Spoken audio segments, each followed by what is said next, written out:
భక్తులారా, ప్రతి సంవత్సరం మార్గశిర శుక్ల షష్ఠి తిథినే సుబ్రహ్మణ్య షష్ఠిగా పూజించబడుతుంది.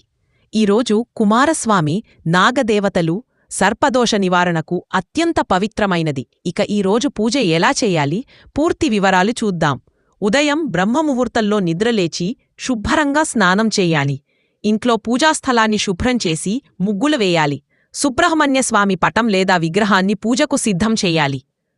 మీ కోరికలు, లక్ష్యాలు మనసులో ఉంచుకుని సంకల్పం చేసుకోవాలి. స్వామికి పంచామృతాభిషేకం చేయాలి. పాలు, తేనె, పెరుగు, నెయ్యి, చక్కెర, వీలైతే శుద్ధ నీటితో అభిషేకం కూడా చేయవచ్చు. కుంకుమ, పసుపు, గంధం సమర్పించాలి. స్వామికి ఇష్టమైన ఎర్ర లేదా నారింజ పుష్పాలు, జాజిపూలు అర్చించాలి. సుబ్రహ్మణ్య అష్టోత్తరం, షట్నామావళి, స్కందషష్ఠి కవచం పఠించాలి. చివరగా ధూపం, దీపారాధన చేసి పాయసం, పండులు, తాంబూలం నైవేద్యంగా పెట్టాలి. వీలైతే ఆలయంలో నాగదోష శాంతి పూజ చేయించడం శ్రేయస్కరం. రోజు పొడవునా ఉపవాసం పాటించేవారు పండ్లు, పాలు మాత్రమే తీసుకోవాలి. ఉపవాస విరమణను మరుసటి రోజు ఉదయాన్నే చేయాలి.